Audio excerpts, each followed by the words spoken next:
All right, we are live. Let's get it. Let's get it. Upward Spiral Gang, let's go. It's Uncle Makara back at it again with another video. This time we're talking about how to clear entities, okay? Now, I just have to premise this by saying read the disclaimer, okay? If you're watching me for the first time, you have no idea what this is about. There's this weird trippy screen in the background and you're on ketamine or something and you're getting freaked out. That's okay, okay? Whatever it is, okay, just embrace it. Just have fun, take notes, drink water, if you need to stretch, just stretch. Do whatever you need to do during these transmissions because I'm not here to like lead some kind of like stereotypical classroom setting. This is not for those types of people. This is for people who are there to dive deeper into the truths of reality and understand that reality actually has a different way of doing things once you understand much more of a shamanic reasoning, a purpose that you have on this planet. You will start to absolutely shake up not only your own life, but other people's lives. Because guess what? Shamans embrace the truth. They understand that there are no limits and there are powerful understandings when it comes down to shamanism. It's definitely not for wimps, definitely not for pussies, definitely not for people who are soft soy boys. Not not the right angle for you to look at. Okay. Listen, I want to speak about the law of assumption because this is the most pivotal law when it comes down to entities. Okay. Entities cannot touch you if you're living as the wish fulfilled. Okay. As Neville Goddard would say. So as we start to understand this,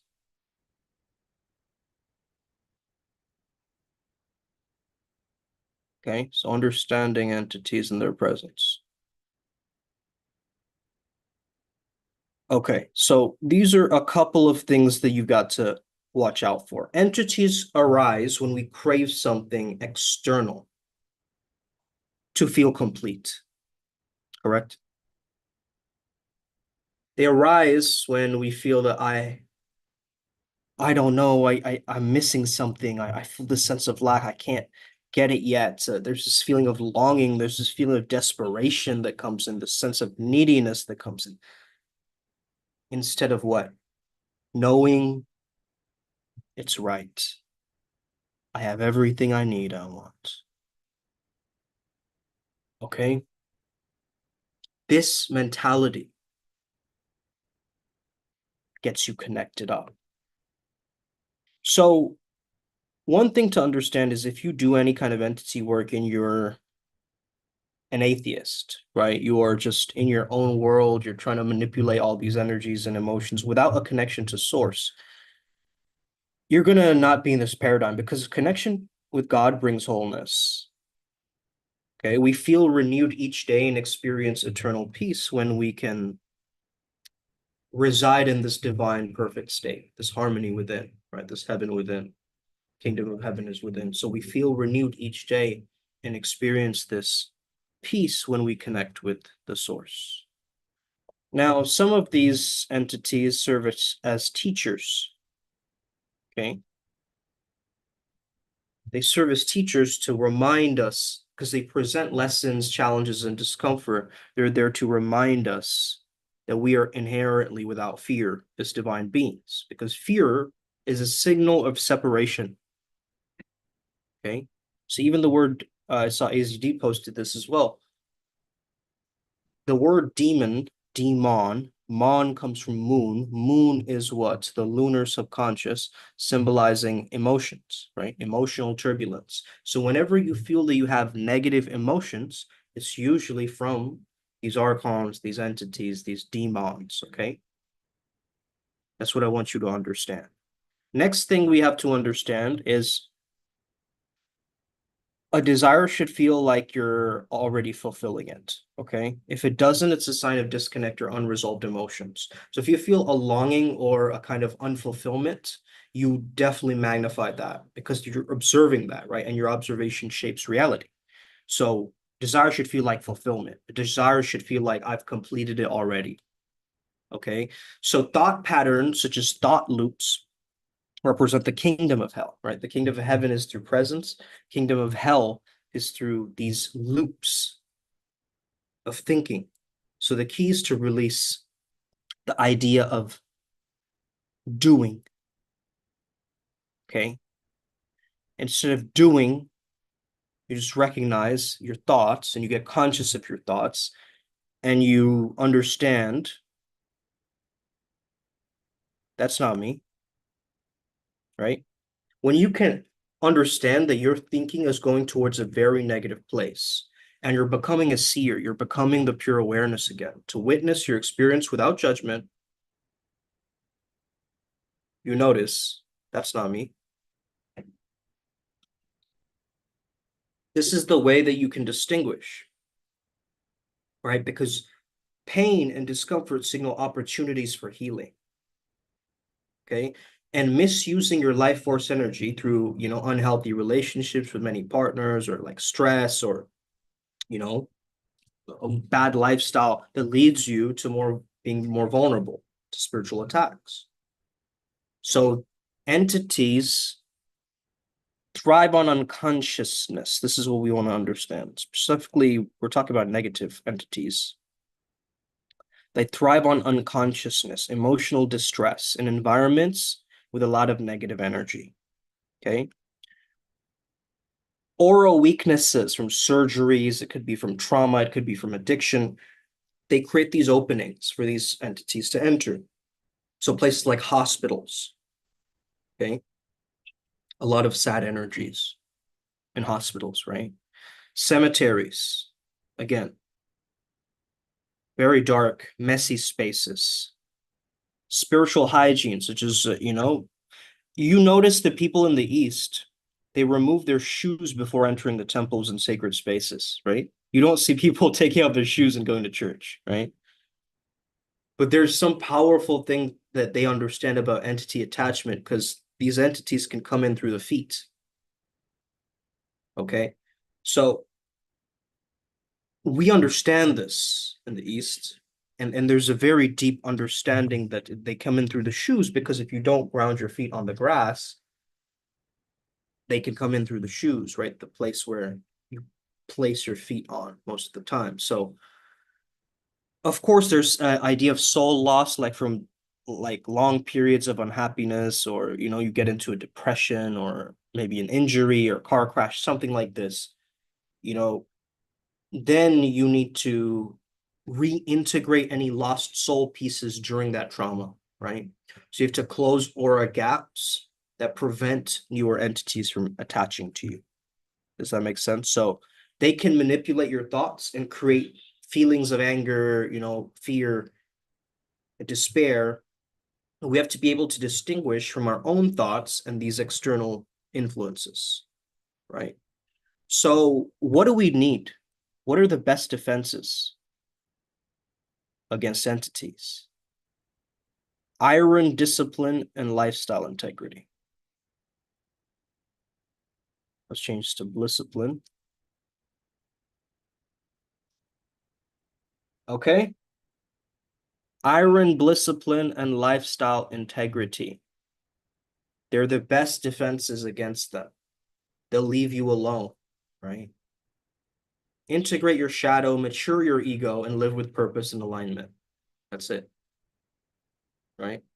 You could do banishing rituals. You can go smudging everything. You can start putting salt circles around everything. But until you become serious about your spiritual work, you will not understand what's really going on, because entities become active when you begin serious spiritual work, right? And the obstacles you face are not caused by your spiritual practice. They reveal what was hidden within you. See? So this is why a daily just meditation, connecting you up to source, creating this pillar of light, you can call for assistance from higher beings. Archangel Raziel, please bring down the tunnel of light. Ariel and Azrael, please assist. I break all agreements, conscious or unconscious, with entities, thought forms, or dark forces. Please move into light and take them home. Melt it with the violet flame. Melt it with the violet flame. We work with Saint Germain, right? So Archangel Michael works with a fifth dimensional medical core. So Grace Elohim, release residual energy, purity Elohim, seal my body and fields. You can talk to these beings, right? Like this. So keep your living space clean. I know I struggle to do this as well, but certain entities love my room because they're just like so messy in here, right? But avoid environments like very stagnant energy, like cluttered spaces or very hospitals, cemeteries, these places, right? They often attach to feet or shoes. Understand that the more you understand your mind and emotions, the better you can detect entity interference. And of course, shamans, hey man, you're tough mofos. You got to confront your fears. You can't keep living in this reality of like, oh no, the shadows, right? Hey, I know Halloween's coming up. That gives us no excuse to just, run away all the time from our fears. We got to face it eventually. But understand ourselves better, right? Through this new lens. Every day should feel like a rebirth, right? Because isn't that the Christian concept as well? Like you become born again, right? That should feel like every day, according to me. When my head hits the pillow, I understand I'm a new person the next moment, right? Because I'm going into the astral now. I'm going into my soul retrieval now, shamanic healing now. I'm reclaiming my lost power, right? And I'm developing courage, willpower, spiritual maturity by breaking free from these weird entity manipulations and captivities, right? I'm there to thrive as a shaman, not there to cope as a shaman. Are you guys getting this? Right? So this is really, really key and really, really important. And I think not a lot of people understand the depth with which this stuff works. Okay. You can also, do prayers and alignments to restore balance and clear any lingering attachments. I rescind all vows taken across lifetimes, dimensions, and timelines, release all structures, devices, or entities associated with these vows now. Right? It could be a vow towards anger in your generational lineage. It could be a vow towards, whatever it is. You can pinpoint the karmic loop and then make statements like this, right? So, what do we understand? You have entities when you feel like you crave something to be complete, right? But what if you felt like you had everything you wanted and needed? Because when we are connected with God, we feel whole, we feel eternal. We're not worrying all the time. As light beings, as God, we don't have fear, or goddess, right? We don't have fear. Okay. So burn these beings away through becoming a seer and just watching it. Okay. These flyers, archons will start to, you know, wiggle in and take all of your powers and try to come in and circumnavigate everything, change patterns around. You're there to hold the state of what? Abundance, heaven, perfection, enlightenment. I'm already enlightened. I'm healed. I am that I am. I am now. Be still and know that you are God. You will notice pain arise, but you notice that this state, this God state, this God mind state, let it flood into the pain. Flood the pain with the state, deeper and deeper. And this state will start to heal your wounds, heal your chakras, heal your central nervous system so you can flow from source. Okay. So, though entities are invisible to ordinary sight, their presence and activities leave tracks, right? So, society trains people from a very early age to be in denial about anything invisible, anything spiritual. And it isn't surprising when you meet so many tough guys who watch horror movies, but they freak out at this when they're confronted with the idea that there might actually be a ghost or some kind of like being there, right? It makes no sense to me. Because they are conscious beings. It's incorrect to call them negative energies because spirit intrusions, I think, is a term that includes many different things that can be stuck in the human form or animal form or a two. So there's numerous to list from, but they're non-sentient. Some are man-created impressions and egregores, right? Or impressions from past lives. Of all forms of spirit intrusions, entities are usually the most damaging, you know. Whether you believe in entities or not, entities are real. And chances are you've got them. Okay. Would you rather like to do something about that, or would you rather live in denial? Imagine if you had like worms in your stomach, right? You go and get medicine, you cast them out, or you go to the pub and get drunk so you can forget about them because the idea of worms freaks you out. Now, if you're ready to take the path of the warrior, then you got to understand, yes, there's going to be astral wildlife. It's a roller coaster ride of samsara, my friends. Okay? Life should flow when you're living from the state of the wish already fulfilled.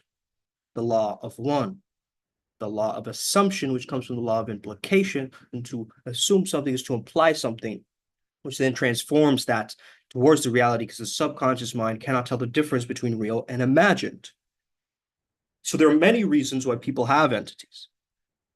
You know, like I said, weaknesses in the aura, it could be lifestyle related, right? A person taking heroin all the time, hey, probably have entities. Okay. On the other hand, if your life seems pretty quiet and peaceful, doesn't mean you have no entities because, maybe your entities are dormant because you're just leading a materialistic life, right? Entities usually get scared and freaked out when you start doing spiritual work, when you engage in spiritual practices that bring you closer to oneness because they feel a threat. They feel like, oh shit, he's going to remove us, right? So they begin to put all these obstacles in your path to try to mess you up. But don't blame it on your spiritual practices and don't blame the healers for being bad because that might also be an entity whispering in your ear, like, don't follow that light worker. Okay. So they only shine the light on what was hidden away for a long time. So shamans see disease in a very different way than the modern medical practitioners see it, right? We know it. The results can be stunning, right? Like for some people, it could even be that or something blocking like their physical eyes from seeing, and then entity's gone, and then they don't need glasses for the first time, something like this, right? The thing about this to understand, though, is what I've understood, and I have nothing against Reiki healers. You guys do amazing work, but I don't think Reiki removes entities. Okay. There's many different things that you can do if there's pranic healing and all, but there's a specific protocol when it comes to removing an energetic pattern that's invisible to you, right? It takes a bit of testing. I like to use muscle testing to understand this a lot clearer because my body knows the truth and the answer, right? My mind will lie to me. My mind will come up with 1,000 different things. But when I test the certainty of myself and in my own beingness and my embodiment, then I understand that this is really the key here, guys. Okay. Few people have a very intact aura. Okay. A lot of people go through surgeries. When an incision in your skin is made, the energy field's opened up, right? Gets aggravated by the fact that hospitals are among, man, such an open aura because many earthbound spirits are spirits of the recently deceased and entities are hanging around there. I've always had the creeps going to hospitals, bro, in my life. I've had allergies, I've had different things where I had to show up. And I've noticed that they aren't positive places. Maybe the doctors are very healing and so forth, right? Maybe the nurses and the practitioners are very healing, but the place is just, riddled with these just dark energies. I've had to do an internship once in hospitals as well. Like I went and this guy was addicted to like brown sugar, heroin. I had a conversation with him, and he seemed just like a lost soul from the Disney movie Soul, right? Just a lost soul, man. Got so obsessed instead of becoming passionate about what he really wanted to do, became obsessed. This was clearly an entity possession. Now that I think back to it, I mean, both of these factors, you've got to really know on a deep shamanic level, right? Because if you lose a part of yourself because of a trauma or prolonged period of suffering, you'll feel that emptiness. You'll feel that there's constantly this missing piece. And for me, when I'm doing a distance healing session, energy healing session, whatever, I mean, wherever you are, I understood that unhappiness and sadness, you know, can be quite a reason for these lower beings to come through. Because whenever you are unconscious, as I said, you don't inhabit your body. It doesn't matter whether it's caused by anesthesia, low blood pressure, right? Drugs, whether the person is drunk or, you know, they're still out of it.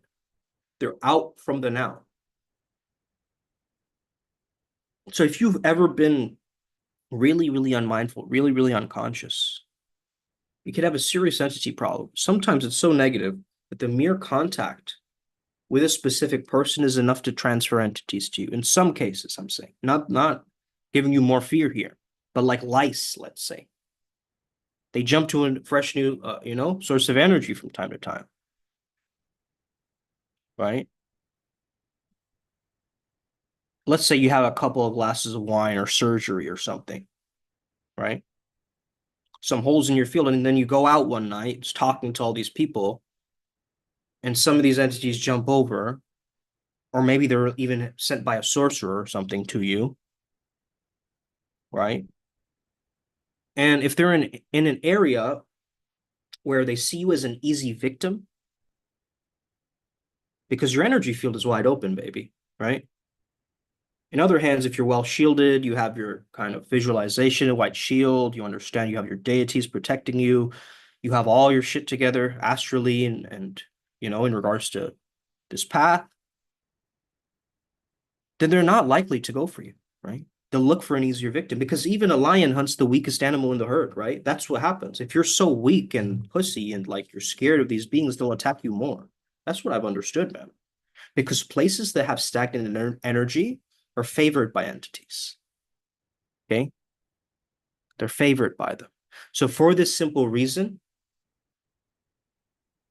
you got to also ground your feet in the grass. Okay?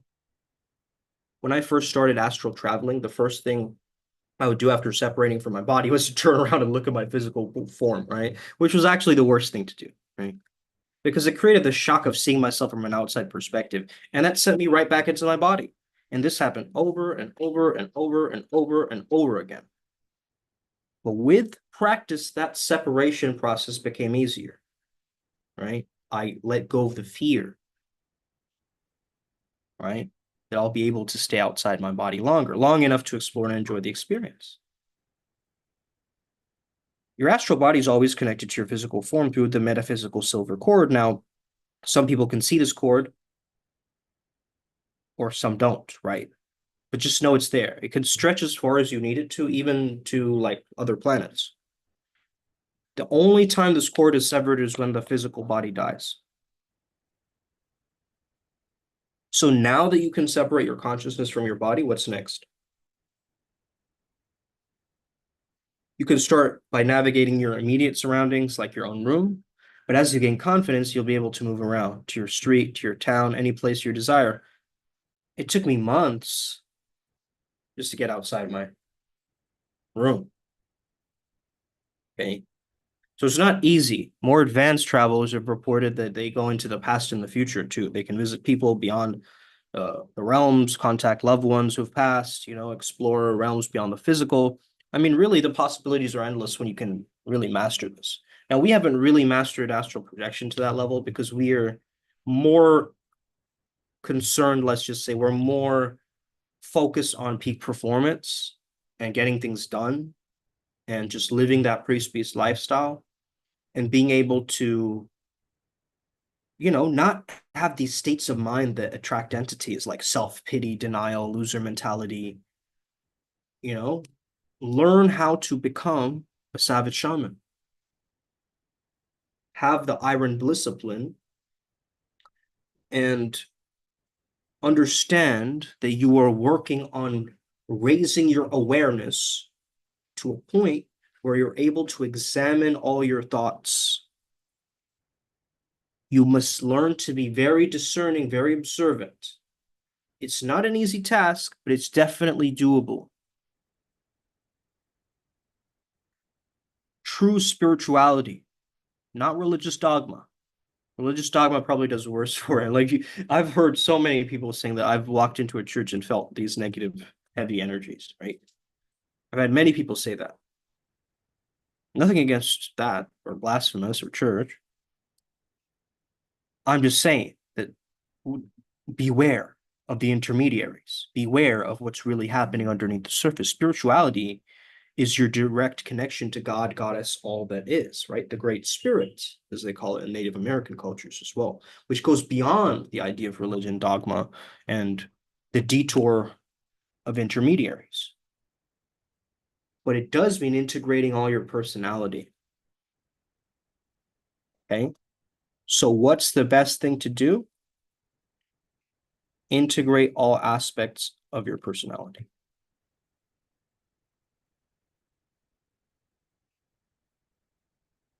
Mhm. Embracing your shadow, like I said, maturing the ego construct, not having it just remain in this sort of immature form, taking responsibility for your life. I mean, it's not easy. None of this is easy, right? That's why I say you can't be a wimp when it comes down to this. As a shaman, you got to be strong, man. In the beginning, you may need the help of an experienced shaman. However, in the later stages, you'll be able to create the course of your own path towards more pure awareness, a more natural, blissful state of being. Then nothing can upset or hurt you anymore. It takes time, but even the longest journey begins with a single step. So why not put your foot on the path of empowerment? Why not call for assistance from guides who are there to help you, including the ascended masters and all of these very powerful energetic frequencies? Buddha, Christ, Krishna.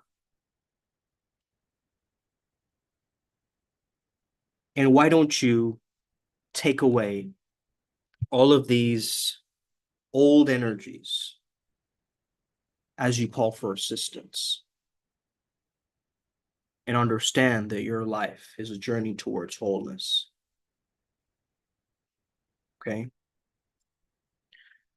So yesterday, Haru gave us a very interesting technology. Haru is Horus, Horus, the sky god. Tapped into his energy. We call him Brother Haru. And I think it was Claudia who asked a question, but it gave me such an idea where I started to merge these different archetypes. And let me just show you guys the image that was brought up. It's very powerful.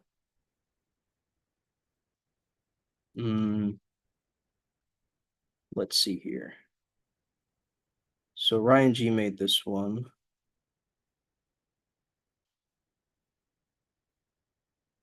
Which one was my favorite one, man? I like this one actually as well.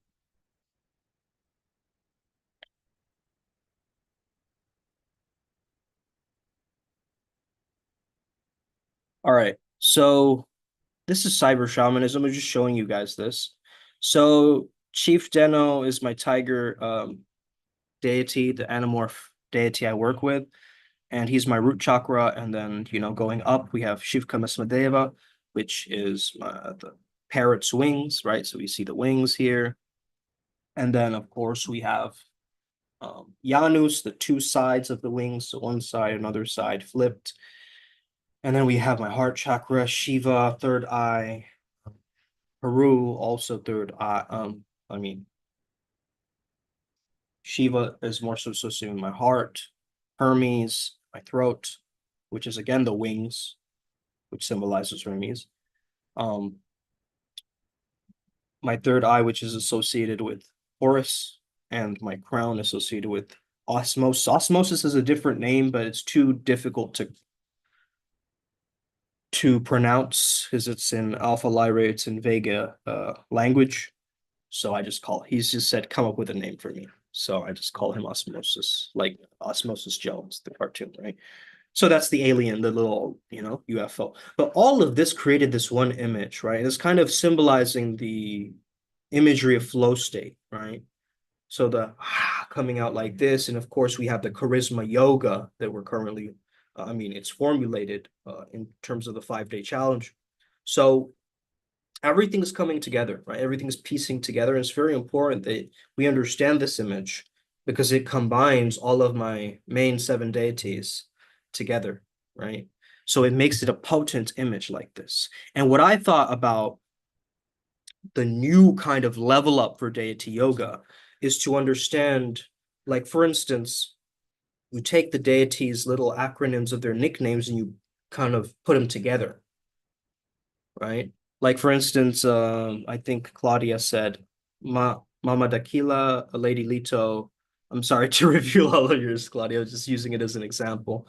Um, and Sekhmet, right? So Maletmet or something like that, right? Would be the fusion of that.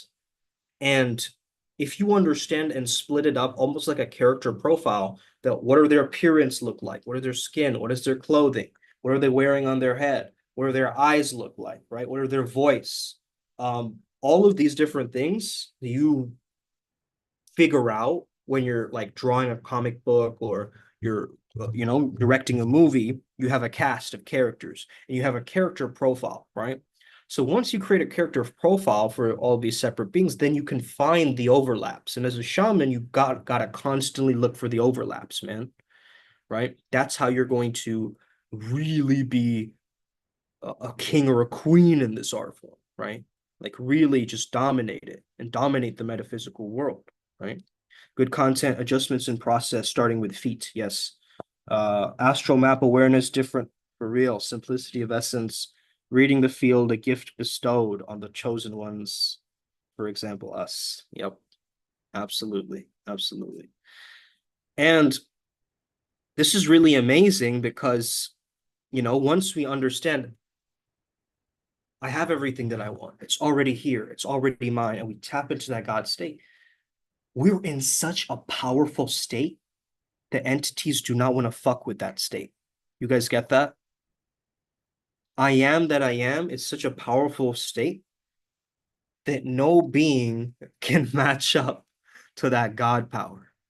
Do you guys get this? So it feels complete, it feels whole, it feels rejuvenated, it feels like, man, I have everything I need and want.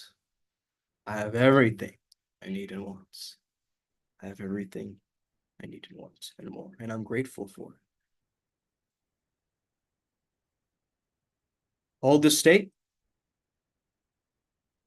Notice tension, pain, weird tingles come up.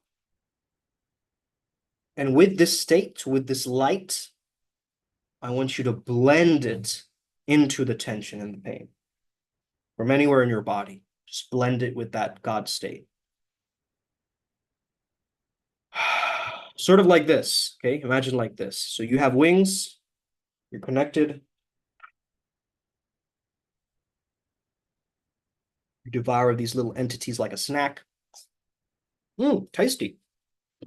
Right? As the angels call them little critters. I love that, bro. Some of these angels, they call these lower entities little critters, like they're little pets. That's wonderful. That's such a powerful mindset, right? That we consider that.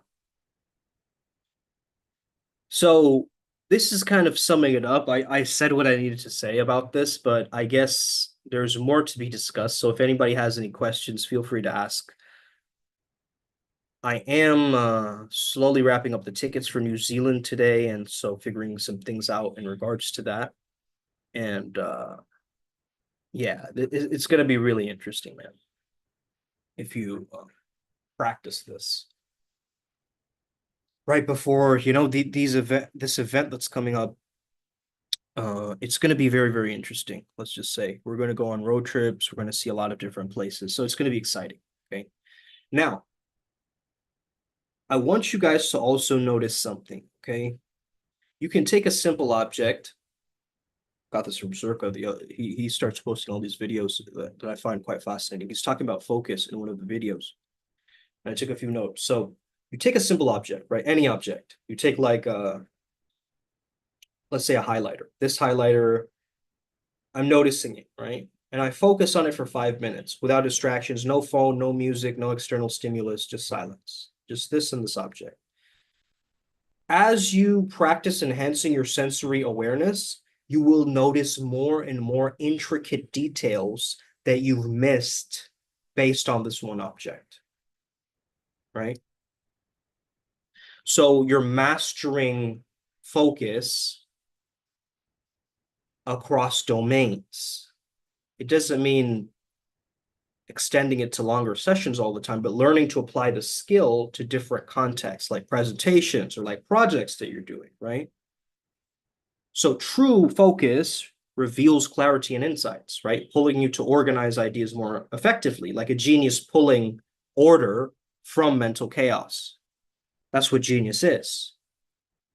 Through the chaos of the mind, the genius is able to pull through the right divine order from it, from that world, that invisible world. So the modern world hijacks our attention through devices and overstimulation, right? But doing this exercise counters that, right? It draws upon Eastern wisdom of stillness, waiting for ideas to flow naturally rather than forcing thinking, forcing thoughts to appear, right? Air thoughts, water emotions, fire intuition or new ideas, and earth physical sensations. So mastering fire is the breakthrough moment or the creative genius moment, the eureka, I did it. Okay.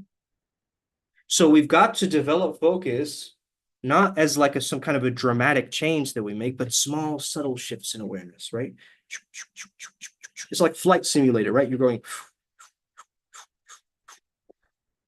wings going like this, wings going like that, sideways, up, down, this, right? So it's concentration, just single pointed. So there's three levels to this, right, that we want to understand. And this is also, I mean, very, very important in understanding Tantra or any of these other things, right? So dharana, which is like a single pointed focus, which is like a sharp razor blade type of energy, right? It's like almost like a laser beam, like Superman's eyes, right?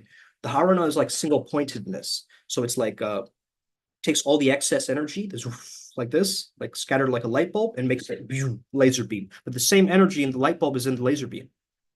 Just one is more focused. One has more dharana, right? So Arjuna is pointing at the eye of the bird, right? That's flying in the sky to be able to hit it. He has a dharana. He has an aim. So when you begin your meditation practice, you start with concentration. You start with concentrating on something, a virtuous image, an object, something that you pick up, right? And you look at. The reason why I love mandalas and looking at mandalas because mandalas are very intricate, right? Let's look at okay. Let me just give you guys an example. Okay. These Tibetan mandalas, they're good. They're really good for meditation. Um, let's just use an example.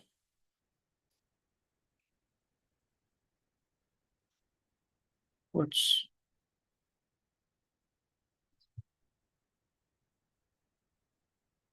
okay. So like this, right? You notice the center point is chakra for samvara with like 10 hands or whatever. But then as you start looking at this image and your mind will drift, right? It'll go here, it'll go there, it'll go down there, it'll go here. But the mandala is designed for your attention to come back to this midpoint. This is all from the center, right? Where it's all manifesting from, right? The flower of life emanating from that one single pointedness, that focus, right? So we understand that this representation is actually a representation of the way that the universe functions. It's very deep, right? This concept.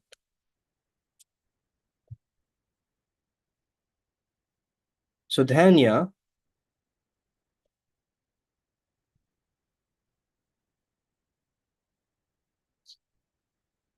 okay. What is Dhanya then? Okay.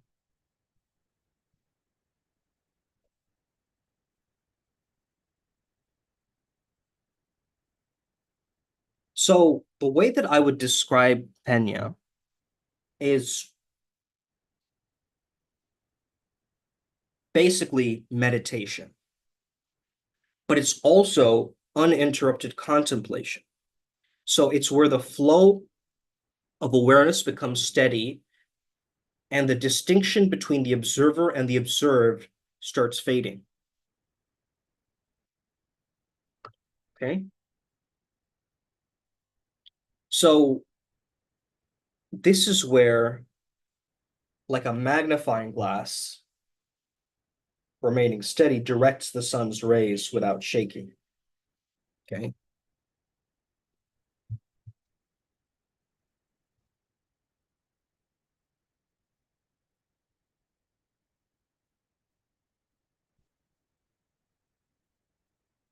Being. So you're residing in beingness. Okay. And then, of course, samadhi is the absorption state. Okay. Very complete absorption in the object of meditation, right? There's only pure awareness. Okay. So you're transcending the individual ego and merging with the universal consciousness. So here in samadhi, there's no sense of I or you. In this state, you're no longer the meditator. You become one with the experience. There's nirvikalpa samadhi, beyond mental activity. There's savikalpa samadhi, or some thoughts or subtle awarenesses remain, of course. Okay. So one pointed concentration, sustained attention, absorption.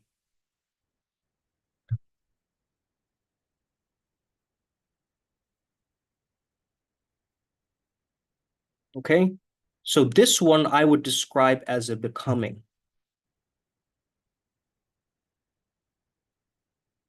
A merging. Um,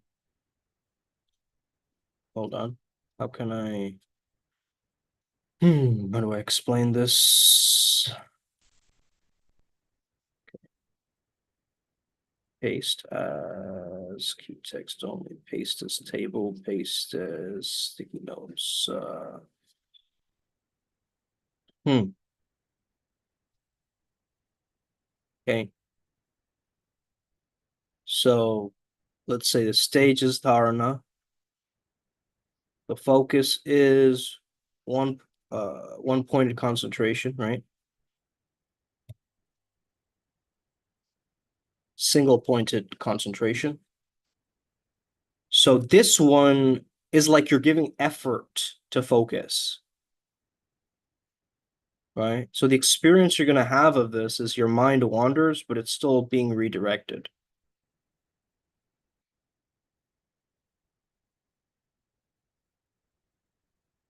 Jnana, Tan, sustained attention. Here it's almost like a dripping of like a like a molasses dripping, like honey dripping from something. So this is more of a sustained attention. It's more of a flowing awareness. Okay. So this is kind of the flow state in a sense, you could say, because the observer and object feel connected. Samadhi, however, is absorption, completely absorbed, egolessness. Observer and object become one. Okay. So what does this have to do with entities? Very important. When you can stay in samadhi, when you can stay in, so this in the first stage, they can still get you, right? You're single pointed on the thing, but there will be little distractions, buzzing, temperature rising, dropping, random things happening. I had one of the longest meditations ever in the spiritual retreat I went to in Sarnath. I meditated for 45 minutes straight, no pauses, no breaks, no fidgeting, nothing, right? It was the longest time that I could do. Usually the max that I usually do is 15 minutes. I don't go longer than that. But this time something broke through. And the main three differences that I noticed was number one, I really paid attention to priming it with a prayer. So I did the 7-line Padmasambhava prayer beforehand. Then I sat down and focused on one image. So the image that I received from my father is a Vajra and on top of a moon disk. Okay. So I focused on that imagery and held that imagery. And the last step, which is very important, is the merging, right? So that means that merging what exactly? Merging anything else that comes up as a distraction, I look at it as a part of my meditation. So the sounds outside, little cars that I hear, other people talking in the room. There's other, someone drops something, these little things, the crickets in the back, the buzzing noises, right? All of that is like sounds of nature adding to this experience. So let's say you're looking at this mandala, random things are happening, you feel like scratching your nose, you feel like, taking a shit, whatever, right? You're getting all these distractions, but the Buddha is slowly, slowly going into what? Samadhi. So he's becoming this mandala after a certain point, right? The same with the deity. If you were focusing on the deity and merging with the deity, you eventually become one with the deity, right? And your sense of self starts to vanish. And you feel this lightness and this protectiveness that everything's going to be okay, that everything is aligned and everything is at one and everything is centered within myself and I am okay. And this will get better. This will evolve. These types of thoughts start flowing through, right? Because, at least from my own experience, right? So we have a lot of techniques on our ADAPT program. You can check. We are adding obviously more videos to it, but some lessons in channeling and so forth. And it's a very, very powerful example, that we went through for that. Now, does anybody else have any questions around this? Okay. Anybody have any questions? So how do you stay in the wish fulfilled without things reminding you of the 3D, world? I want you to look at it less like trickery, more like this blending into it. Okay. That if already everything is unity, perfection, heaven is within, like that's everything is done. I don't need to worry or stress about anything, right? I've done everything I've came here to do, needed to do. There's no stress with like there's not enough time or I don't have enough energy or I don't have enough space or these all come from energetic blockages, from different fragments of things getting stuck in people's minds. Okay, these little energy fragments. Like let's say in 3rd grade, a teacher bullied you and told you that you're silly. And that as an adult, now I have a difficulty remaining playful and silly in random moments. You feel like you have to always be uptight or like hold up in a wall or an image in front of others to appear a certain way, to appear smart, to appear cool, and so forth. But then when you observe, like, wait a minute, that's not me, right? That's 3rd grade me. Then you realize, wait a second, this is my true power, the power where I'm able to distinguish between my thoughts. I'm able to distinguish that this thought is not serving me any longer. It's actually not effective. I can say that, listen, this thought is actually very inaccurate because it's coming from a wounding of mine, right, from this specific event. And when you can trace it back, and this is why inner work is very powerful, when you can trace it back to the origin point where the first time that you experienced feeling like this, you can find a way to remove the entire, structure around it. Okay. Someone made the school curriculum based on a flawed concept. You change that one rule of the curriculum, it changes the whole curriculum, correct? Just like when coding, you make one mistake of the code and it breaks the whole code. So that's the thing. You want to really understand this, like, I am building something. I'm working towards this thing. Okay? Don't let people sway you away from your mission and convince you that you're delusional, that you're insane, that your ideas will never work, that that's not possible. Because again, it could easily be an entity speaking through them, trying to get you away from your mission and your purpose and what you know you came here to do, baby. And all we're doing is just getting our memory back.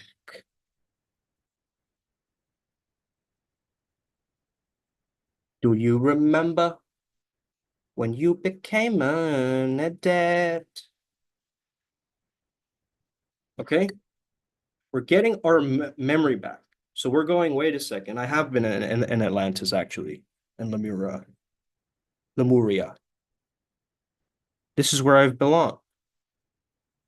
The world has convinced me otherwise. I notice a past life maybe in ancient Japan or something. Or maybe you have dreams of like other places, or like you're obsessed with this one particular style of anime or something. These tell you traces of your God memory. You're getting your memory back. Because why are you more naturally pulled towards certain things? Why do you have naturally this feeling like I need to lean into this, or this is something that I need to conclude about myself? There's something there, right? But if that's already complete, if you already have that, then there's nothing to worry about. If your life is already set and the script is already written, right? And you can only morph it based on your thinking and the vibration that you step into. So if you change your vibration and you stay in a high vibration, you're in joy, you're in positivity, you're not easily susceptible to these lower entities. Okay. Only be susceptible to these lower entities when you're going on dark night of the soul and you're like, you're in melancholy, you're not getting along with someone and they keep annoying you, or, like these kinds of things. Okay. We feel guilty for offending someone, so we don't say the thing. It's like all of these little things that we hold as little treasures, right, in our mind, thinking that they have some nugget of gold on the other side of this thought, this annoying thought that keeps coming in. Someone's taking, free rent in my head, and I have to constantly keep thinking about them because they threaten my survival. They threaten my sanity in some way, right? You keep thinking like that, that's a lower negative belief. I could tell it's a negative belief because you think that you just need to get by another day and that I don't have any choices. Like I'm just getting whisked around by life, right? Like a fucking what's that game? Billiards or a pool, right? You're the pool ball that keeps getting knocked around by the other pool balls instead of what? Being the cue ball, the one that aims, the one that makes an impact, the one that shines, the one that goes ahead, the one that is proactive. So to be the cause, you understand, man, no entity has control over me. Because even then, if a shaman or a magician sends me a being or sends me a certain hex, and I'm like, uh, you didn't fill out this part of the document, bro. Yeah, you forgot to do this ritual over here, and that means I can actually send it back to you, right? So, like a lawyer, like an astral lawyer, I will look at the fucking hex, I'll understand, I will sit with my deities, I'll break it down, and then boom, send it right back. If it doesn't align, it doesn't hit me, right? So it's really belief work, it's change work, it's frame control, right? All of the stuff that I've learned in psychology and everything, it comes back as a memory system, as a weaponizing your spirituality and your intuition, being able to use it for the right context and the right construct to really help us remain more connected to life rather than what? Disconnected to life. Aren't a lot of spiritual practices disconnecting you from reality, right?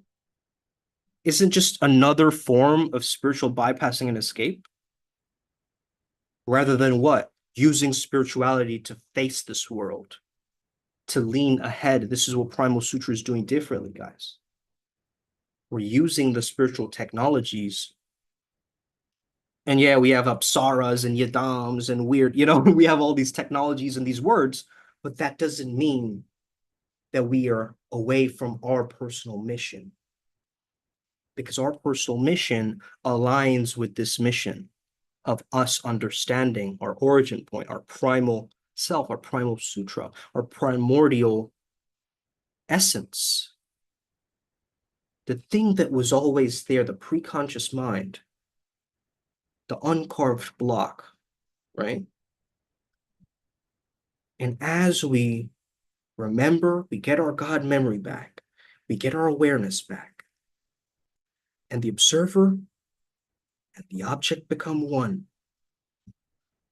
We start to tap in, we start to wire in towards this experience. Not saying it's going to be easy, but guess what? I'm taking y'all with me. Enlightenment isn't just like, I'm going to get enlightened only for me. I'm enlightening Primal Sutra and beyond, or whoever comes into contact with this. This is the motivation. This is the energy, bro. This is like that nerdy student, like that top nerdy student who always raises their hand and goes for it and like stays back and like does extra lab reports or whatever. Like that energy in the spiritual world. You get it?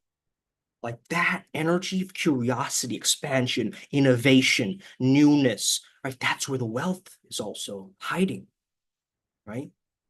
The different abundance codes are there because the new earth is going to require newer jobs. I don't think you've thought about this yet. But the new earth, as the world is changing, you're already seeing it change, right? The world is becoming more digital, maybe. Maybe you've seen different places shift around you where you're living. The new earth calls for new job statuses, new job environments. So this is why we're flow state shamans. We're able to be adaptable and weave. And we're not just like hopping trends spiritually, right? We're aligning with our truth, authenticity, and purpose until the world matches up to ours. Okay. Now, to some, that may sound delusional, but I think to others, it's absolutely brilliant because it reminds us what we always were. You know, that's where the law of assumption comes in because it's like you assume something in the negative, you're going to get that too, you know. So you better assume that everything is happening for you, not to you. You better assume that you don't have to do this, you choose to do this, right? You assume that I'm not a loser, I'm a winner in transit, right? What are some other ones? Let me open up the alchemy list. What are some of my favorite ones? Am I being clingy? Am I being clingy or am I just affectionate, bro? Am I sensitive or intuitive? Is she my ex or she's my teacher? Taught me how to be a man, right? Am I timid or am I subtly careful? Is it that I can't or that I won't? Is it peace of mind or is it peace from mind? Oof, right? Is it a life complication or is this a plot twist, bro? Are you weird or limited edition? You tell me, right? Are you stupid or are you unique and different? Are you judgmental or are you curious? Are you tired or are you recharging right now? Are you goofy or are you joyful? Are you lazy or do you need encouragement? Are you losing weight or are you maintaining a healthier size? Are you immature or playful? Are you stud dying or are you educating yourself instead of studying? Okay, homework or home play, then you hit a home run, right? As Bashar said. So I'm not dramatic, I'm just being expressive, right? It's not about right or wrong, it's effective or ineffective, right? So all of these are powerful reframes that I've collected over the years. If you want a copy of this, by the way, shoot me a message and I'll send you over that alchemy list. Okay, just shoot me a message on Instagram and I'll either email it over to you, or if you join our Telegram group, you can click the link and I'll send that over to you. Okay, this is my gift from me to you, all for free, and add your own there, right? Yeah, the veils are thin, Matt, right? Because it's Halloween season coming in, so we got to understand how to work with these energies, right? They're coming through. These energies are making themselves known. We know it. We both know it. Hey, stay protected, sea salt soap, okay, shaking, bioenergetic shaking the body, yoga and stretching the body to make sure that you stay embodied. Why is yoga good? Because it makes you flexible and adaptable. It also makes you embodied. It gets you out of the mind and more into what your body is telling you and doing. And as we grow older, we get stagnant, we get aches and pains, we get all of these little things. But if we keep flexible and playful with our bodies, we stay in that upward spiral frequency, man. You know, it's powerful. It's really powerful, actually. And by the way, do you guys like my these Vajra pants, lightning pants? Uh, yeah. Anyway, guys, thank you so much for tuning in. I hope you all are having an incredible day wherever it is that you're tuning in from. Hit that like and subscribe button. Share this with somebody, share this with a friend who wants to learn more about this stuff and has barely scratched the surface. We are the savage shamans. We are the priest beasts. Okay. We believe in an integrated man or being an integrated woman. Okay. We do not believe in being lopsided in the spiritual path, going towards the Luciferic or the Ahrimanic consciousness. We remain in Christ consciousness, in Buddha nature, and we remain pure and highly wise. And even though we might work with these certain negative beings, we see them from a distance and we talk to them and we learn from them, just like they're different patterns of nature or the world, right? I saw this incredible video, right? Oh man, did I save this one? This was a powerful man. Oh, I did. Religions as superpowers. Here we go. Okay, wait, let me close this. Check this out. Wait. Religions as superpowers. Here we go. Christianity is healing. Islam is light control. Hinduism is energy manipulation. Buddhism, mental power. I can't read backwards, but yeah. Judaism is force fields. Okay. Sikhism, Shinto, weather control. Zoroastrianism, fire manipulation. Rastafarianism, regeneration. Satanism is dark energy. Voodoo is necromancy. Wicca is spellcasting. Jainism is invincibility. Paganism is elemental control. Pastafarianism. And this is Scientology's telekinesis. Okay. That's funny, right? But very, very powerful, right? This AI art styles, these new art styles of like creating these fantastical worlds of mythical animals and creatures and merging two creatures together. That's the new wave, right?